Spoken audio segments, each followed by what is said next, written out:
thanks, Milkshake. Thanks for coming today. It's awesome to finally sit down together. I've heard so many wonderful things from various musicians in town, and even just the tidbits I've gotten to hear you play online, with your band, and even at the conference. Was it? That in Austin, Texas. Yeah. I saw a little clip at the jam session there, which was pretty cool. It's pretty cool to see you play, and this month too, coming in as it is the Jazz Appreciation Month. Right. I just wanted to get to know you a little bit better. Cool. And hear from you. Where'd you grow up? Where are you from? Born in Toccoa, Georgia. Okay. It's about 100 miles north of here. My uncle growing up, I was the only child. Mm-hmm. So my grandfather, my uncles, they would always take me from my grandmother. Mm-hmm. So I would be picking up how she would act. Right. And everything. So they always took me around them. I remember sitting in my uncle's lap when I was like 4 or 5. Driving the car, sitting in his lap. And wow. In the late 60s, my grandfather had a stroke. And he was paralyzed on the right side. So when he got out of the hospital, he had a 3-speed column Chevrolet. And he was a mortician also. And so one of the owners of the funeral home bought him a 63 Burglar Sabre automatic. Oh, okay. So before he got it, he told me, he said, "Come on, we're going to ride." And I'm like, "Daddy, you can't drive?" I called him Daddy. And you gonna help me? And that's how I learned to operate the tree on the column. Oh, right. He was mashing the clutch. Yeah. And I'll pull it down to 1, then I go up and push it up, go to 2, then down to 3. And we would go everywhere. My grandma, we got back. How you gonna do it? You can't drive. He said, "Oh, we did fine." But then a few weeks later, he got the automatic car. So my uncle, one of my uncles, played with Bobby Byrd and James Brown. Oh, in the wow. Famous Flames. Wow. So people always think that James Brown started the Flames, but he didn't. James Brown came in the band playing drums. Really? Yes, he came in the band. I got a picture. He's on the drums. That's amazing. And when they met James Brown, Bobby Byrd, Mount Zion Baptist Church choir would go to the alto reformatory school. And this is in Augusta. This is in Toccoa. Toccoa. He was born in South Carolina. Okay. But he hung out in Augusta. Oh, okay. And he got in trouble stealing hubcaps. Now the movie said something else on it, but from what I was told by my grandparents, that he was stealing hubcaps. They shipped him to Alto, Georgia, which is about 35 miles from Toccoa. Okay. So Bobby Byrd choir would go to Alto to sing for the inmates. Ah, okay. And Bobby met James Brown, and he came over and they started playing the piano. So then later on, the Alto basketball team would come to Whitman Street High School and scrimmage with their basketball team. Who was on the team? James Brown. Bobby was on the basketball team. So in the corner there was an upright piano. After they got through scrimmaging, they went over there and started singing and stuff. Wow. So later on, some time, I think Mr. Bud Cunningham, Bud Drew, my grandfather, and Doris Mayfield, some kind of way it was a petition to get James Brown an early release. But he had to have somewhere to live in Toccoa. So when they let him out, I think he went and lived with Miss Daisy Mae Thomas first. Then after that, he moved in with Bobby Byrd and his family. Okay. So the Famous Flame was already established. So when he got into the band, and then I know my uncle, he ended up getting married Mm-hmm. and had kids and stuff, so he just kind of stopped playing, wasn't going out on the road. And when Bobby, they did their first hit, Please, Please, Please, and they made it up north, and they got these new managers, so they decided to put James Brown out front. Ah, the front man. Yeah, the front man. So they had to, the band, Bobby said they had to take it or leave it. So they was up, broke, no money. Right. So they had to work their way back down south. Oh. And when they worked their way back down south, he said they all quit. Oh, the band members. The band members quit. And after that point, Brown had to get a new band. And he had met Bootsy and Catfish some years earlier. He was asking about them. So when he got Bootsy in, and Bootsy wouldn't come unless his brother came, so he got Catfish in. And then I think he got Maceo. Maceo wouldn't go unless his brother came, Melvin. What was Maceo's brother's name? Melvin Parker. Oh, Melvin. On drums. Oh, okay. If you look at some of the, I think, Cold Sweat, all that's Melvin. I mean, he's. Wow. I was telling my drummer last night, I said, you need to check out how he's doing that syncopation on the snare and making the sop. I mean, he was doing some stuff. Nobody they really wasn't paying him no attention. But that guy was putting some licks in there, the syncopation with the sop and everything. I mean, sophisticated stuff. Oh man, he was doing it. He was doing it. Man. So I used to pick up my uncle's saxophone. Yeah. And it was just so big with all the keys.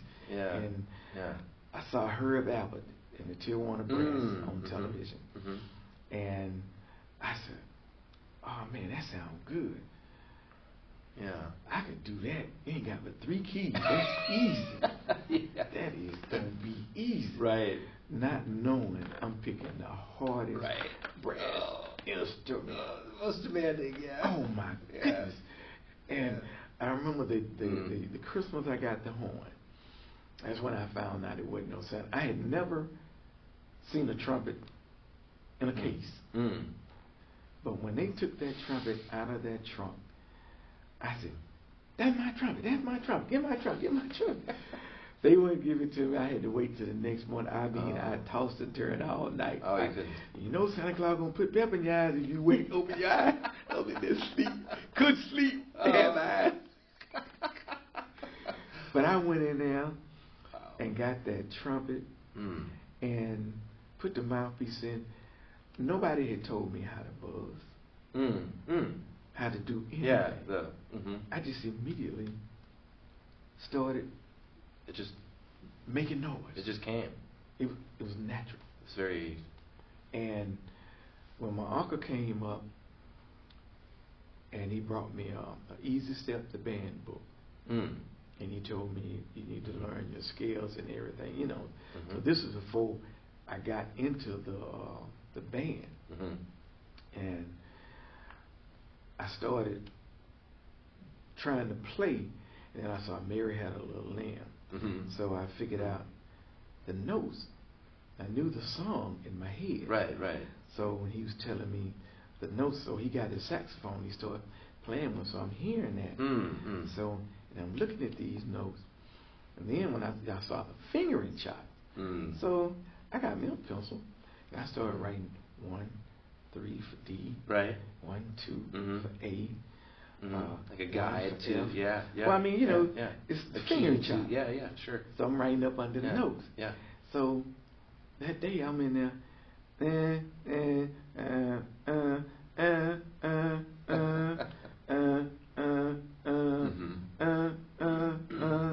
So my grandmama came in. They was he's playing. So my uncle looked, took the pencil, erased the finger. Oh, the finger. He said, "Now play." Oh wow! Like, I'm trying to figure out what note. He said, "You cheating." Right. You got to be able to read the notes. You don't have time to write your fingerings up under the notes. Baptized by fire, First lesson in sight reading. Right. Wait, so back up. How old were you at this time? Fourth grade. Fourth grade. Fourth grade. That's pretty early. Yeah, fourth grade. Pretty early for brass instruments, Yeah, for wind and, instruments.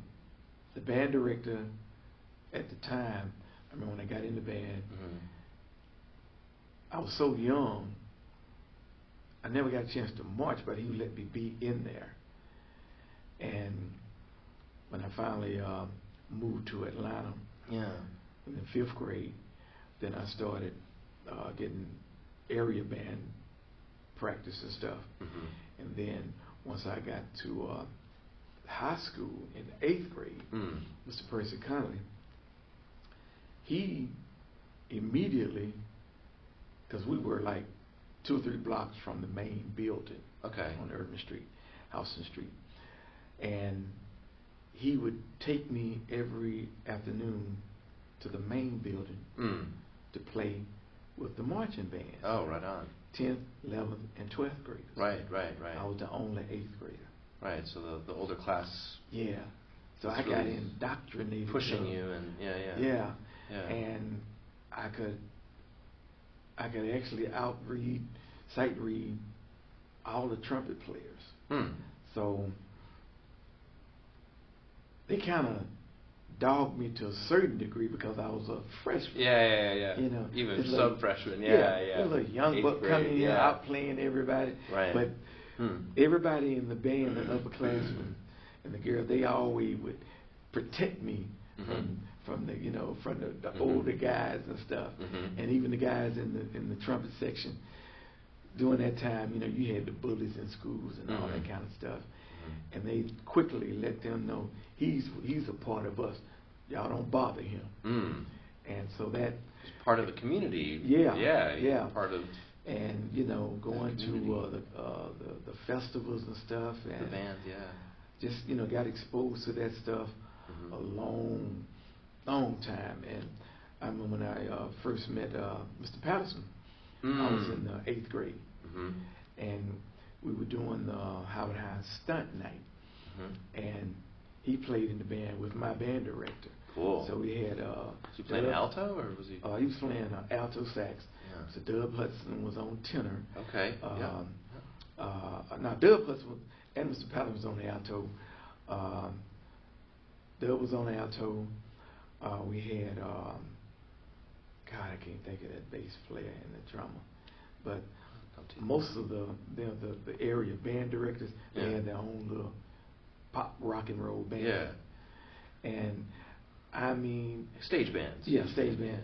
I mean, you talking about a thrill when we were doing one of James Brown's songs, and it was a dance group, and the bass player was having a little problem with the rhythmic pattern. So I went to the piano and I started playing it, and he looked at me and he got it. So then, oh wow, yeah. I've been itching to play with them guys. Right. So my band director, I just reached down and got my trumpet, and Mr. Mason Johnson. Oh yeah. I was sitting right beside him. Yeah. He said, come on, young buck, come on.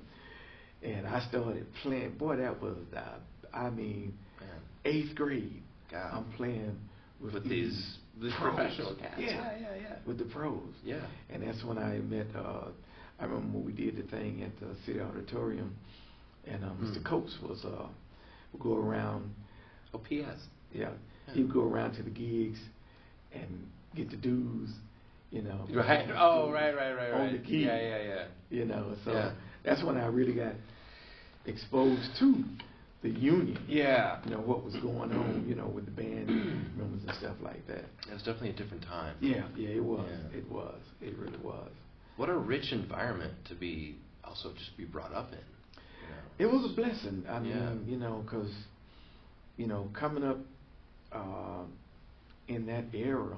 Yeah. And then later on, I got to play with Bobby Bird, in the JBs and stuff. And then even now, I go out when I have time with Fred Wesley in the new JBs. Oh, cool. So cool. Just being brought up in that camp, seeing how they did that. I tell these young guys, man, them cats, they practice 7-8 hours a day. Then they went out and played. Right. You know, it's kind of hard to do that now because you don't have a lot of venues around town to be able to sustain, to pay bills. Yeah. You know, you got to have a job. Right. Yeah. There's no longer a 7-week or 7-day stint. No. You know, or No. 9-day stint. No. You're lucky if you have a 3-day stint. I'm telling you. know. I'm telling you. And I've been blessed over the years.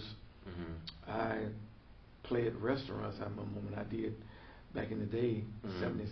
I played at Marco's on Campbellton Road. Mm. I did that for 15 years. Wow, man. 15 years. It was either Friday, Saturday, Sunday, or Saturday and Sunday, or Friday, Saturday, Sunday.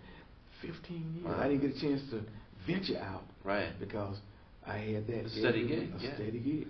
Which is a blessing. Yeah, and even now, doing the guy got me doing 3 Louisiana bistros, and he's getting ready to do another one up in Alpharetta. And they're in 3 locations. He actually on 4. He owned all 4. Okay. Got one at the airport. Yep. That's on Virginia Avenue. Yep. Got the one North Decatur Road. Mm-hmm. Buckhead, and then the one at Perimeter. Awesome. So is that with the band? Is that solo? No, that's with the whole band. Oh. I'm only doing 3 of them. I don't do the one at Virginia Avenue. But he was telling the guy on Paul Ryan on Good Day Atlanta when we did the Mardi Gras thing. He said, I'm thinking about doing one up in Alpharetta if I can get the guy to lower the rent. And he said, and he looked at me and said, that one's going to be on Saturdays. And I'm like, why are you looking at me telling me that? I'm already doing 3. Right. So yeah, it's a blessing. Yeah.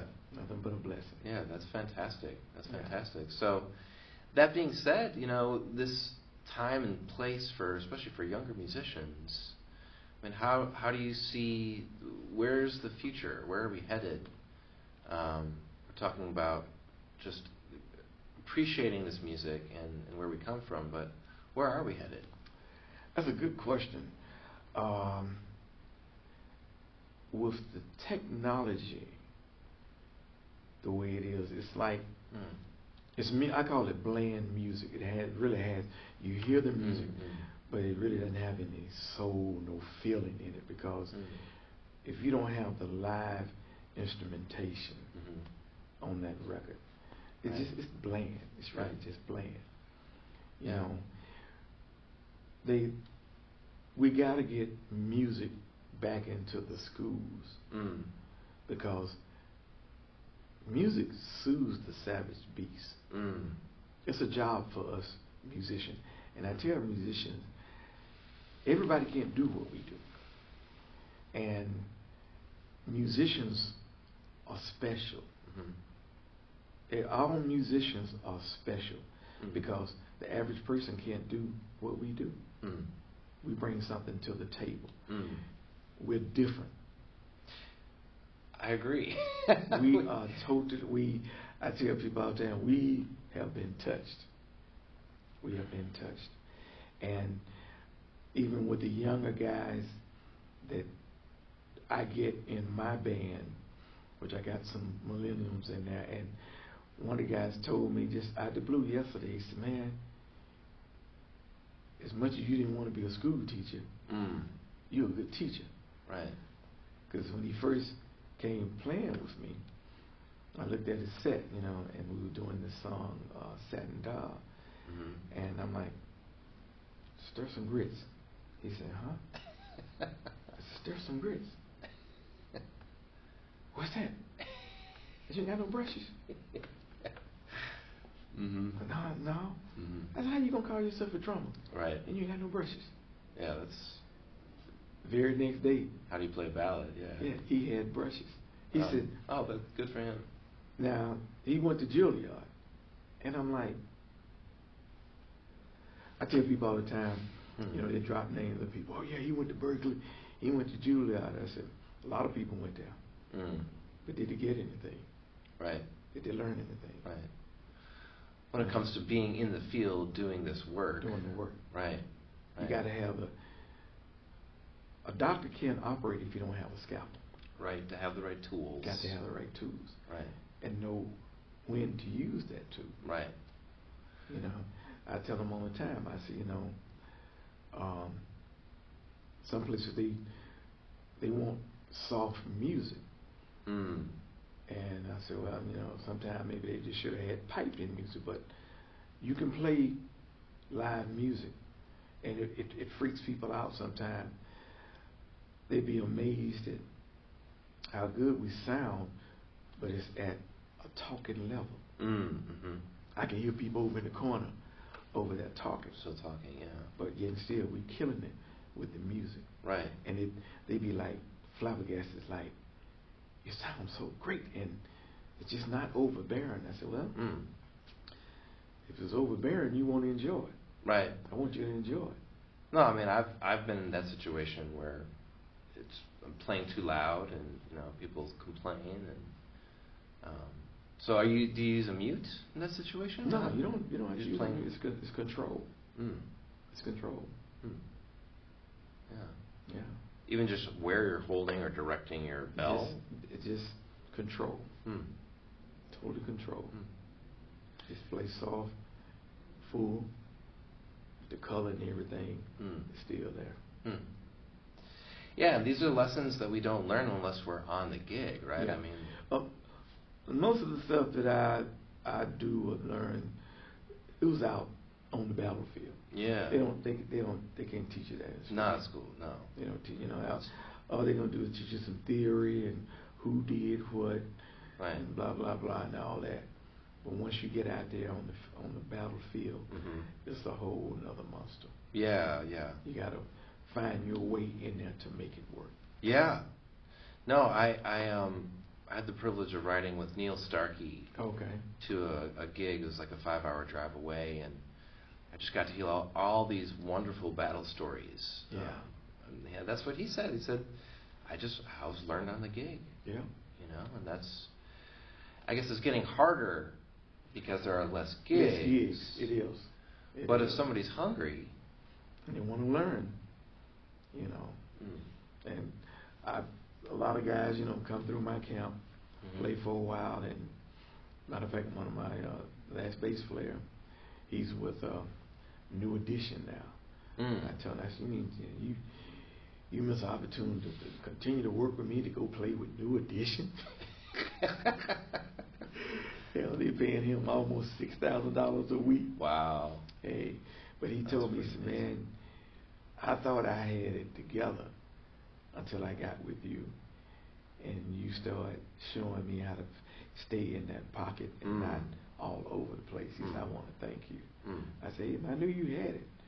I mean, he was, a monster. Yeah. God, I miss him, but yeah. Hey, I can't compete with that kind of stuff. Right. These things come up only once. That's it. In a blue moon. That's it.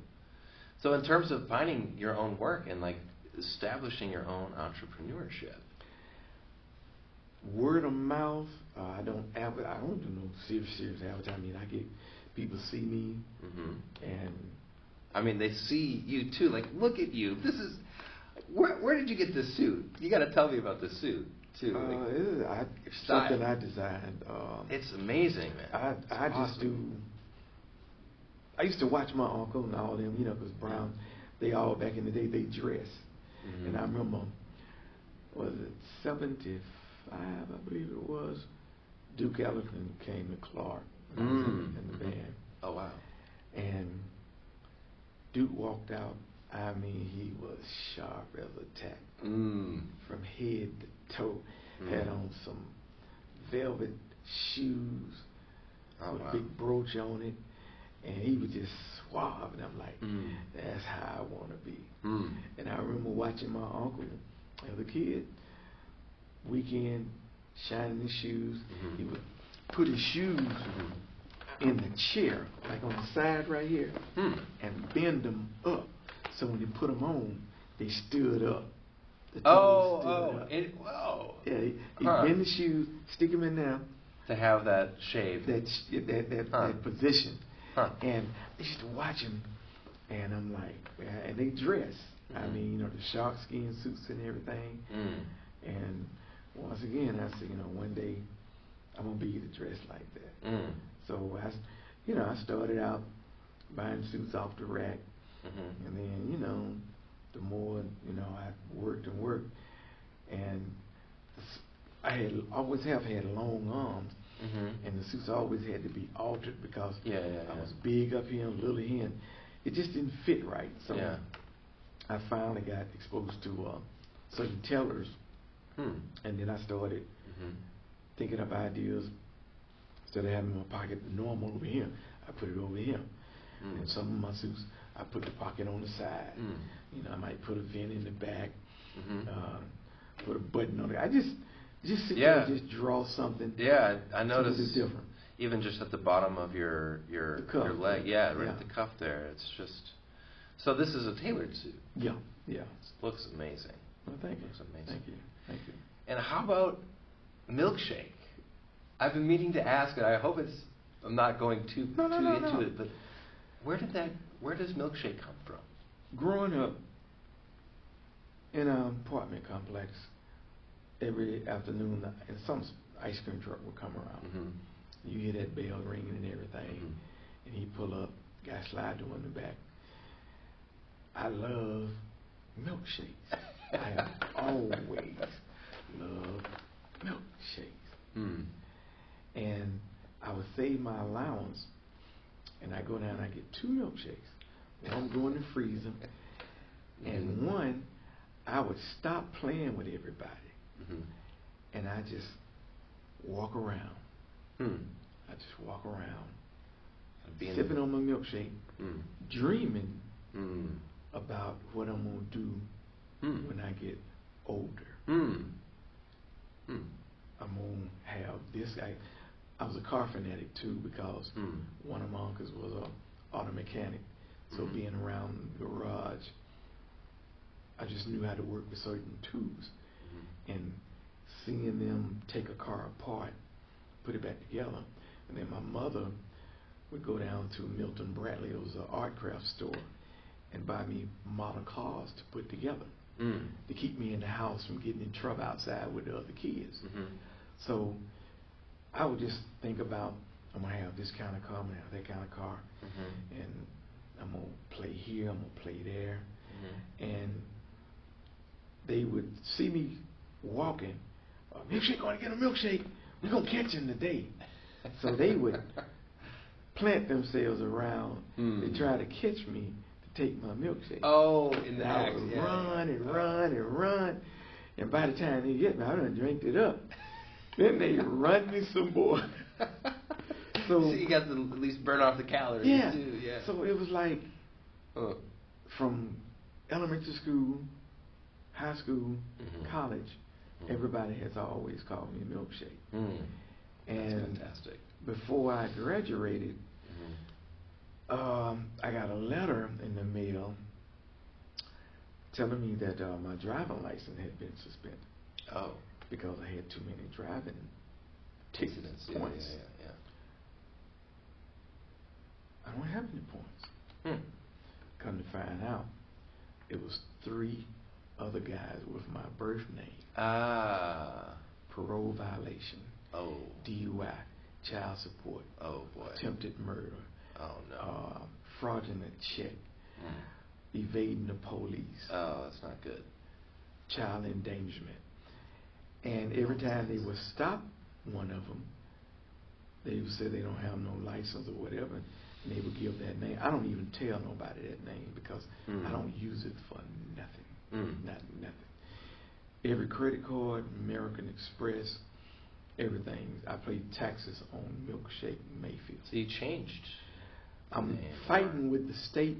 Okay. The only thing hasn't changed is my driving license. But everything else says Milkshake Mayfield. Amazing. And 2019, we carried my mother on her first cruise. Oh. Now, we went to all those islands that week. The last day, you tap your breeze card coming off the ship. Ding, ding, ding, ding, ding, ding, ding. And my wife said, what's that? I said, like, I don't want something. These big 6'7" custom agents came up, grabbing me, and I'm like, man, what's wrong with y'all? Get off me. You need to come and go with us. I said, for what? You just need to come and go with us. And it was embarrassing. I mean, everybody looking, you know? Yeah. And we went back back in the ship, going down through areas I had never seen on the ship. Oh man. So we get to the custom area, and the lady said, Mr. Mayfield, what's the password on your identity? And I hadn't used it in so long because I hadn't really had to think of it because I hadn't been pulled over by a police or anything. Yeah. And I thought about it, and I told him, and she said, have a good day. I said, what was this about? Well, we thought we had the right one. Oh, different Mayfield. Well, with my birth name. Yeah, yeah. And I'm like, and even now, if I get pulled over, traffic stop, anything like that, when they go back to the car and run my driving license, they're going to come back unsnapping that holster. Jeez. Yeah. It's yeah. Well, it's and they immediately said, "What's the password on your identity?" And I tell them, he said, "Man, we thought we had the right one." And I still have my police ID when I started out with Model back in the day. Started on the police force, and I also show that. And they said, "So you retired?" I said, "Yeah, I'm retired." So they always give me a professional courtesy because I still got that ID. Right. You know. Right. And so I'm fighting the state because I don't think I should have to pay for me being inconvenienced. You know. So, as long as I'm not having no trouble out of it now because of that password on that. So that's where the name Milkshake came. That's fantastic, though. It's totally different. It's so unique. It's so unique, and there's only one. It's only one. There is. You know, so there is. You know, people, and they go online. That's him. That's him. Yeah. That's him. Yeah. No, and you know, getting to see like Ron Hampton and John Robertson, they talk about Milkshake. I'm like, oh man, it's yeah. Them cats, man. You know, going up and see John. Oh man, he's a monster in himself. Cause when I started back at Marco's, he was playing for me, and he was arranging tunes and stuff for me, and I know my vocabulary with song is so extent because of him. And he went to Morris Brown, I went to Clark, and you know they got this little rivalry thing. And some of the teachers, you know, didn't want us to associate with them. They want to have all the best people. But music is music. Universal, yeah. Yeah, I love playing with, when I hear a good band playing, and if they allow me to sit in, they ain't got to pay me. Just let me sit in and have some fun. Yeah, exactly. That's dope to me. Yeah. That's my dope. I get high off of that. Yeah, yeah. You know. Yeah. And they was telling us not to fool with them, and they couldn't play. And then when I met him, I'm like, oh hell, they can play. So I was kind of a rebel at Clark because I would go over and play with Morris Brown. I go over and play with Morehouse. I remember one year, it was a big stink because that weekend Clark didn't have a football game. So I marched with Morehouse. Oh, okay. Sanctions. Man, Mr. Patterson, the band director, Patterson, band director, the music chairman of the music program, we up in the president's office. They were threatening to take my little scholarship. Oh boy. And I said, Mr. White, don't I make all my requirements for the marching band and concert and the jazz band? Oh, yes you do. Yes you do. I said, well, that's my time. It's my free time. I said, I enjoy playing. So I said, you know, far as I'm concerned, this meeting is null and void. I said, now if you want, like I said, I was somewhat a rebel. Yeah, I get that. You want to take my scholarship? Go ahead. But I promise you, Morehouse will get me the next 30 minutes, or Morris Brown. Oh wow, Calling their bluff. Yeah, that's. Well, I meant it. Mm. Because I challenged the music department even back then when we had music seminars. Mm-hmm. And we had this lady, what is it, Ringo, I think her name was.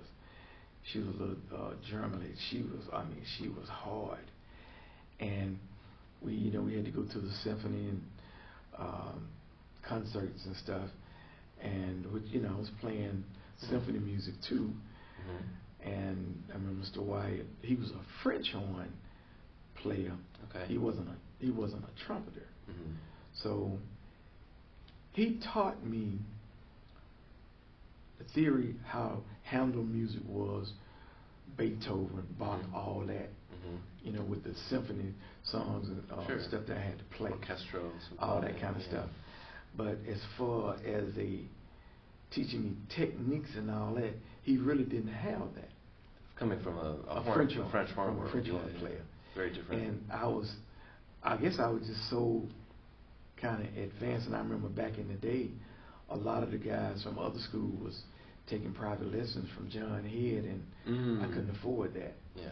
And then, but I still made All City Band, and even though they was studying under Mr. Head, I was still out playing them, and because of the rich environment in I which you guess were so. growing up Yeah, in. that natural thing.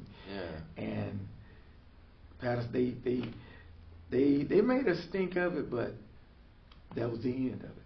And I challenged that. I would challenge the music seminars. Mm-hmm.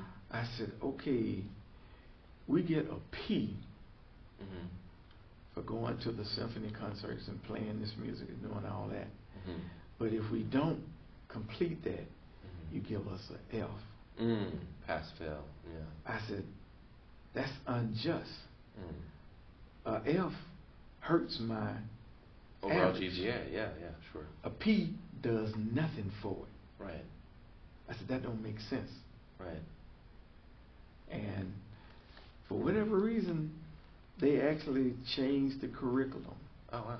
They changed that. Thought about it. Yeah. And like I said, I played the symphony and symphonic stuff for a long time, but for whatever reason, I found myself making more money with the funk and jazz. Commercial situations, stuff. Yeah. Well, it's Atlanta. Yeah. I mean, and that's if you can be versatile. Yeah. You can work. Yeah. Which is what I found too. Yeah. So fast forward to today. What does your month, your week, your day look like? I mean, how do you stay in shape? What do you use for yourself to play, to practice? What kind of what does your month to week to day kind of look like? It's kind of rough. I think if I could practice like Dizzy and Clark Terry and Freddie back in the day, 6 and 7 hours a day, right? Lord knows what I would sound like. But because I gig a lot, and now I'm at a point now where I'm having to take care of my mother. We had to put her in a nursing home. So many days during the week I got to allow to help do things for her. Yeah. So I don't really get a chance to. I really don't get a chance to practice other than on the gig. You know, I wished I could just get a chance to do the Pagios and stuff like that. I used to do all the time, but you know, learning. I try to learn new music, so Sure. I don't want to repeat all the same songs. When you play at a, I never really like playing at a house band all the time because You start to kind of get it into gets the boring. the same like 26 tunes. Yeah, and, same thing, you know. And, And because so every week I'm shooting them a different song. Learn this, learn that. Right. We'll learn a song on the spot, you know. We Yeah. just try it, you know. Yeah.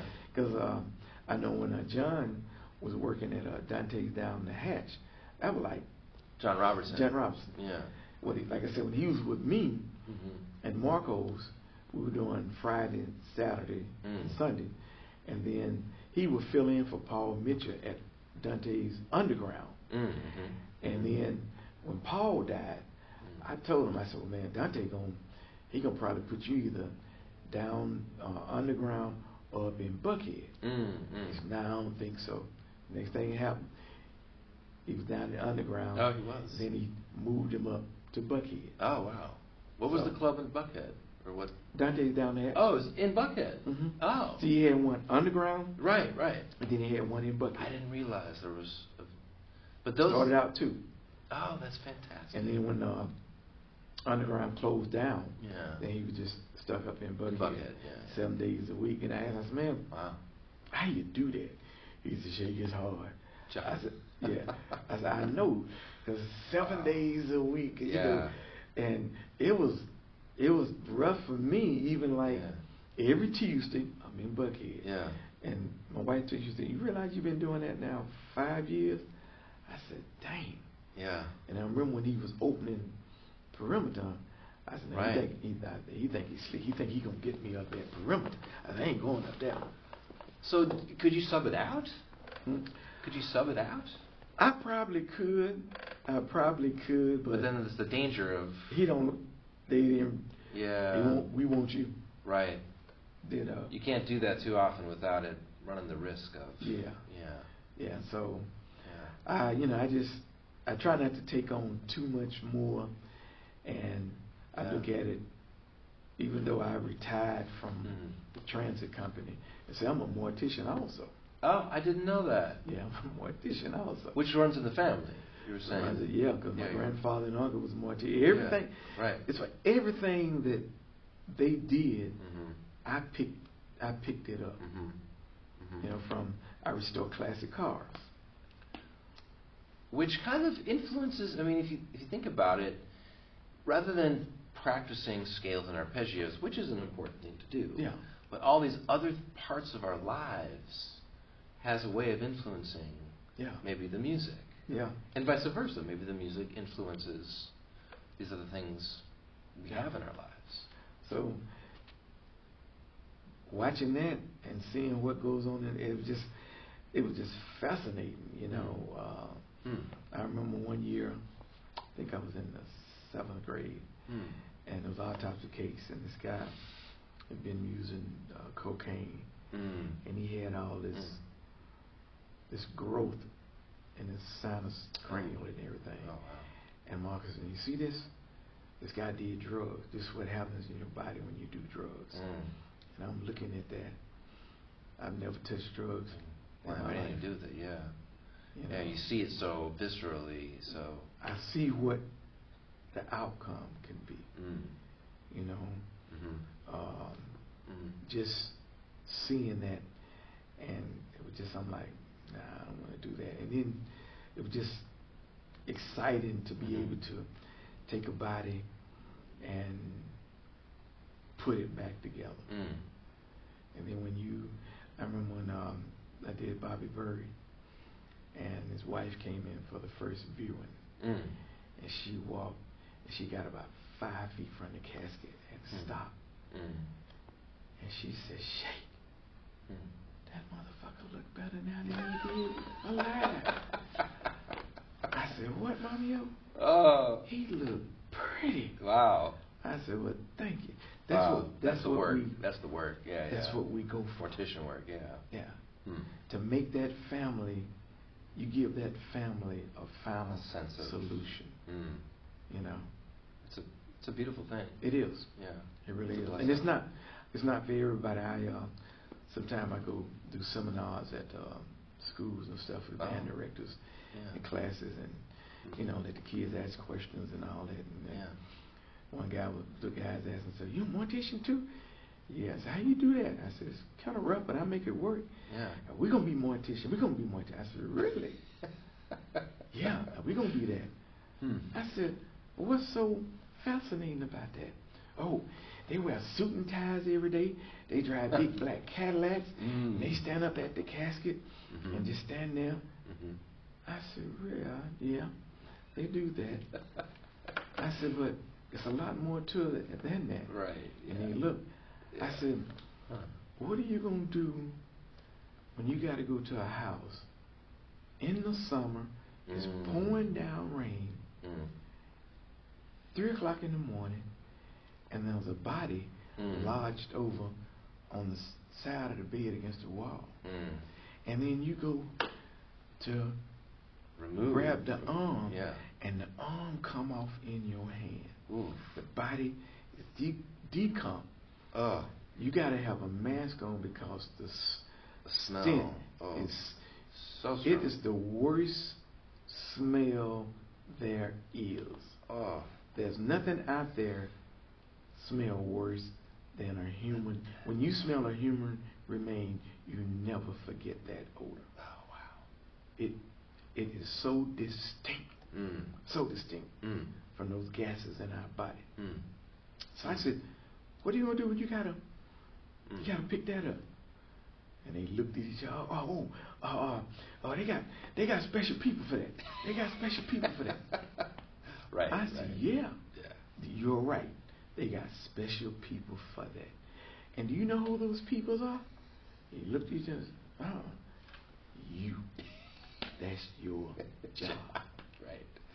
From that point on, they just looked at me like with a deer in a headlight. Right. Because I could hear this night that's going all through. All they see is the glamour part. Cycling back, yeah. And I tell people, that's a nasty job. It is a very nasty job. I really just, it's beyond me.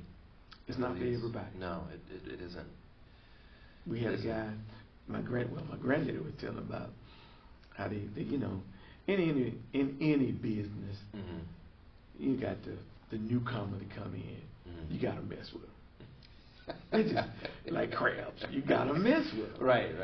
So they had to take this guy upstairs, and they had an elevator, but they disabled it so it wouldn't work. So the intern had to carry the guy upstairs. So he picked the guy up, put him over his shoulder, and the guy was bloating from the gases. Oh, right. He started up the step, and he heard something. Oh. And after a while, all that mess started coming out. That guy said, goddamn, if you can sit here and shit on my shoulder, you can walk up these goddamn steps. Oh, man, They didn't see him no more. That's something else. It was just too much for him. Yeah, that is too much. It was too much for him. That is, man. So, the way I look at music, we got to keep it going. And that's what I try to do now. Yeah. Is to give them the real music. Yeah. Not just artificial music, but the real music. Right. Well, like you're saying, learning to play in these different environments, and also being a mentor to younger folks, and your involvement with the union. You're a diversity delegate. Yeah. You're going to the conferences. You're hearing from other folks from across the country and Canada. I guess that's kind of how maybe we can come to a culmination today. Just talking a little bit about that. Yeah, we got to. Yeah. We got to. It's some changes and stuff. Yeah. Things have been a little bit too stagnant. Yeah. Talk about that. What do you see? What do you think is going right, and what do you think is going wrong here? Well, like I mentioned, we don't have anything to offer these young musicians. They ask me, what's the benefit of joining? Yeah. And I got to be honest with them. I'm like, unless you're a symphony player, you're really not going to get nothing out of it. Yeah, it's. I run into the same issue. I mean, besides, the Music Performance Trust Fund grant. Yeah. Which only people that are really hungry and go after that. There isn't a lot. It's not, and we got to get these legislations. All these hotels around town. Most of them got a baby grand in there playing music. Yeah. Now, they've made deals with out-of-town agencies. with out-of-town agencies and stuff. That needs to come Back to the city. local Yeah. city Yeah. and the union. Yeah. They need to have live union musicians playing in those hotels because they done gave them hotels deals, tax breaks, and all that kind of Right. stuff. Right. So they need to put us in those hotels. That way, we can help all the musicians. So perhaps it would be a matter of having a committee that's dedicated We need to do something. that can start to get us back into whatever that is. Yeah. Because to be honest, I've done hotel gigs, but it's usually for a company based in Fort Lauderdale. Yeah. Yeah. You got, what was it, East Coast, West Coast, where they send these show bands out, making them play 3 hours straight, Right. sometimes no breaks, Right. don't feed them, Right. and all that kind of stuff. That stuff needs to stop. Yeah. It needs to stop. Yeah.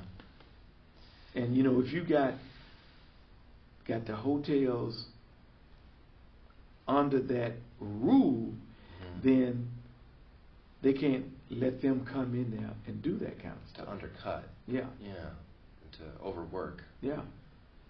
So the younger musicians. that's something that we as a union can get organized.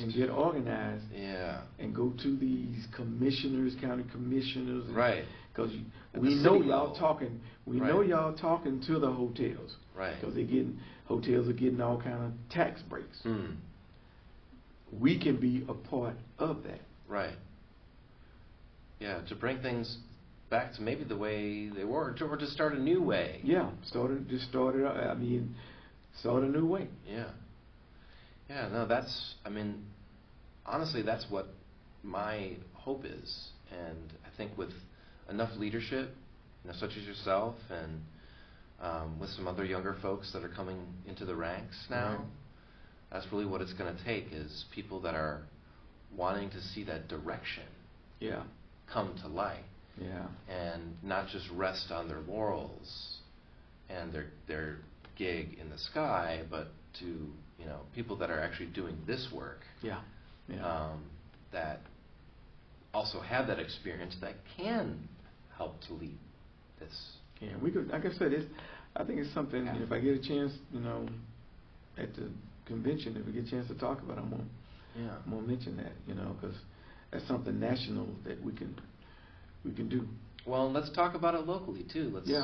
Let's set up a meeting with Bruce, with the president, and let's see if we can even start a committee that's dedicated to local Entertainment and local, basically freelance work. Yeah. That's what we're talking about. I mean, it really would give the younger freelancers an opportunity, and then to be a part of the union. Right. Because that's what I think we all want, is to be a part of something bigger than just ourselves. Right. Right. And then that way, you have some advantage protection or something, within the organization. Yeah. Because the framework is here. Yeah. It already exists. It's just a matter of reorganizing it. Right. We have to get organized internally so that we can externally become organized into it. Yeah. So it's a wonderful idea. We also, brings up we have an organizing task force, which is a committee that is basically it talks about these things. Okay. And we're starting to now put some rubber to the road, as it were. So perhaps if you would be keen to come and speak at that committee Sure. sometime. We meet the third Monday of every month. Okay. So I'll invite you to the next one. Okay. I believe it's April. It's coming up this month. If you're available either April 14th or in May, it'd be May May 19th. Okay, I checked my book. April Yeah. 14th. Okay. April 14th or May Be more 19th, than happy and to. we'll get something on the book to start this conversation, because it's already happening. The conversation's already happening. We're not starting it. We're just hopefully organizing it to benefit everyone. Right. Here. Right. Yeah. Cool. Yeah, Cool. man. Be more than happy to.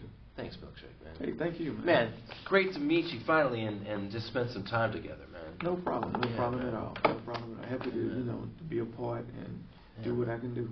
Absolutely.